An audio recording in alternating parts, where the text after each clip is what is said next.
Hi friends, it's Mari for Honeybee Stamps. I'm going to be creating this card that you can see here on the screen with lots of texture and layers today. I'm going to be using the brand new Honey Dipper stencil from Honeybee. This is such a cool stencil and you can just see it has all of those Honey Dipper images on it through the stencil. I'm also going to be using one of the Bitty Buzzword dies from the brand new Bitty Buzzword die set. I'm going to start off here by putting some sticky grid sizzix paper down on my mat, and I'm going to put my Ranger watercolor paper over that so that it stays put when I use the Honey Dipper stencil.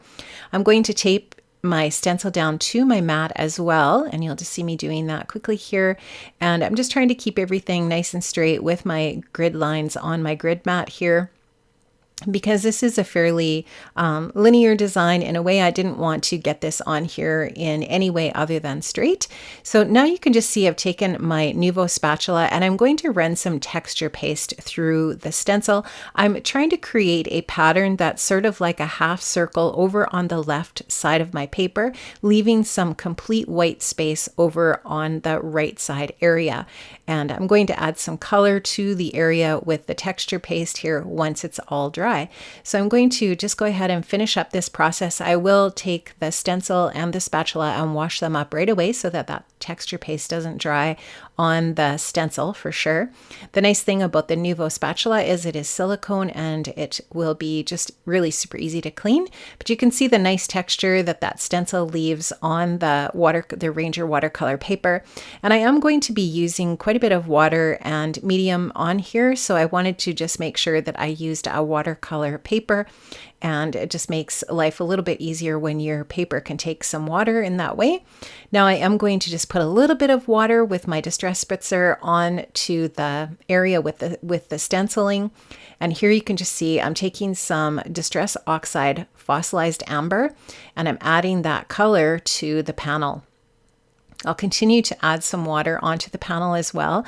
And here you can just see I'll take my finger and spread the area of the color out over the stenciled area. So I just want that color to be where I have that texture paste, and I'll just continue to add water and more of that fossilized amber distress oxide spray to the area with the Honey Dipper stenciling. And it's just going to create this really pretty yellow background over top of that stenciling, just going to look really nice. And here you could just see I'm continuing just to add a little bit more color just with the kind of like the straw of the applicator, so that I can control how much color is going on there. And then I'll just continue to add more water as I need to and let that just kind of drip down the stenciling. And it's just going to create a really cool effect when it's all finished. But I really like this color. I think it's beautiful. And I am going to be using one of the Team Tie-Dye 6x6 papers for my project today, which really was the inspiration for my color scheme. Now I am going to take my heat tool and speed up the drying time here just by drying that a little bit here with that heat tool. And now you can just see I'm going to be using the Sweet Sunflowers stamp set. This is a set. The florals were designed by Emily Midget, and this is just a beautiful floral set. Now I am going to stamp this out with some versafine Clair Nocturne ink. This is a slow drying pigment ink. I'm going to stamp that out on some more of the Ranger watercolor paper. Really love how this is nice and crisp ink, and it will stamp out really nicely on this watercolor paper. So I'm going to stamp that out, and then I am going to do some heat embossing with these images. So I'm going to put some clear embossing powder over that inked up image. The nice thing about that ink is it's a slow drying ink so that your pigment or your embossing powder will stick to it. So this clear embossing powder then is just going to melt clear, and it's just going to give a nice crisp raised image with your stamping when it's all finished. So I'm just going to heat that up and melt it. And now you can see I've done that twice with another flower and also with all of the leaves from the Sweet Sunflower set. And now I'm going to go in with some of the Distress Oxide re-inker from that same fossilized amber color. And I'm going to water it down a little bit so that it's a little bit lighter, but I've also got a little pool of it on my plastic watercolor mat. This is an Art Impressions watercolor mat. And I'm just going to go in with some of the watered down or diluted color, and I'm also going to go where I want it to be darker with that straight color that's not diluted. So I've got kind of like a little pool of diluted and a little pool of undiluted so that I can vary the strength of the color on my flower.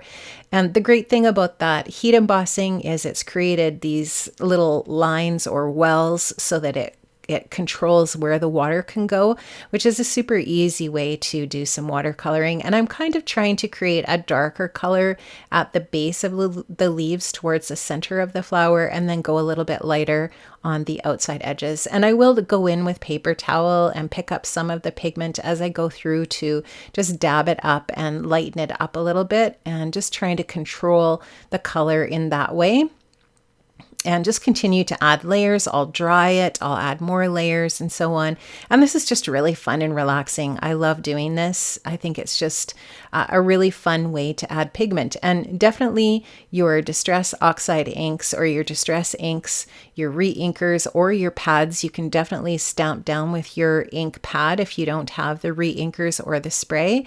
And you can dilute those with water as well once you've stamped the pigment out on a surface, and do the same process exactly as how I'm doing it here. So you can just see here, I will continue that same process here on the entire flower, and I will only show you coloring the one flower, the one bloom, because I do both of them in the exact same way. I'm using a smaller watercolor brush here. This is a silver brush. I'm just looking on my table here to see what number. I think it's a 2. Yep, it's a number 2 watercolor brush from Silver. But you wouldn't need a watercolor brush per se. It is nice to use a smaller brush for these smaller areas, but you could just use any small round brush that you have in your space. It doesn't have to be a true watercolor brush even, really. Just a round brush will work. So here you can just see I'm going in with that darker color to darken up the pigment closest to the center, and just, really trying to control the color as much as I can here, and painstakingly adding more, drying it, and adding more layers here as I go on with this process. So super fun. And like I said before, I just really enjoy this a lot. So have you tried this? Let me know in the comment section if you've tried your Distress inks or Distress Oxides as watercolor pigment. It does work super, super well, and it's a great way to get that watercolor look on your projects. Now for the leaves, I wanted to use some salvage patina, and I love this new color from Distress, from Ranger. Gorgeous. I'm going to do exactly the same thing here with the salvage patina. I'll have some that's got a little bit of watered down and some that's the full pigment. I'm going to put this on, and then I decide that I want it to be a little bit lighter, so I'll just add some water to it. And as you can just see here, I'll add the water in, and it dilutes it right on the leaf area. And I'm totally okay with some lines in the pigment as well where it dries. So I'm kind of going for that watercolor look for sure. So adding more water, then I'll spread that out and I'll dry this so that I will get sort of like a true watercolor look. I'll get a few blooms in there when it dries and that kind of thing, and that's totally fine with me. I love that look. So the leaves, once again, I'm only going to show you watercoloring just that one leaf, but I did do all 3 of those leaves in exactly the same way. The really great thing about this stamp set, the Sweet Sunflowers, is it does come obviously with the coordinating sets. You can purchase separately the coordinating dies and die cut all of these different pieces out, and that's exactly what I do for my project here. So here you'll just see me drying this. Like I said, I'll dry in between layers. I'll darken it up wherever I feel like I need it to be darkened, and those will be all finished. So I'm just going to go in with that undiluted salvage patina and add a little bit of that darker along the veins of the leaves and anywhere where I want it to be a little bit darker, like at the base of the leaf. And yeah, just super fun technique. It is nice to work with a smaller brush, a finer brush for these small areas. Does work quite well. Now I do have my splat box on my desk here, as you can see, and I'm going to splatter some Dina Wakley white gloss spray on the leaves and on the blooms. And I will also add a little bit of gold Heidi Swapp Color Shine. You could use any watered down gold medium. You could use a gold watercolor, whatever you have in your space if you want to add some shimmery gold, and splatter that on too as well. Here's where that gold color shine's going on. And I just really love that. It just adds a little bit of really pretty sparkle to the project. And that's going to finish off the splattering. And now you'll just see that those are all dry. And I'm going to use the coordinating die set to die cut out all of these different pieces. And once that is finished, I'll have 5 beautiful embellishments for my card front to do my layering. So here you can just see them all die cut out, how beautiful they are. I'm going to hold these into the light here so that you can see the splatters that are on there and the dimension from the heat embossing. Really nice. Now I want to do a little layer of teal around my white panel. This is some Gina K teal cardstock, and I'm going to trim that up just so that I have that tiny little teal border. And here you can see that team tie-dye paper, that patterned paper that I'm using here. I've just measured it so that it's going to leave just a nice little border around the teal cardstock. And there you can just see that I'm going to be able to pick up on the salvage patina and the fossilized amber from that pattern paper.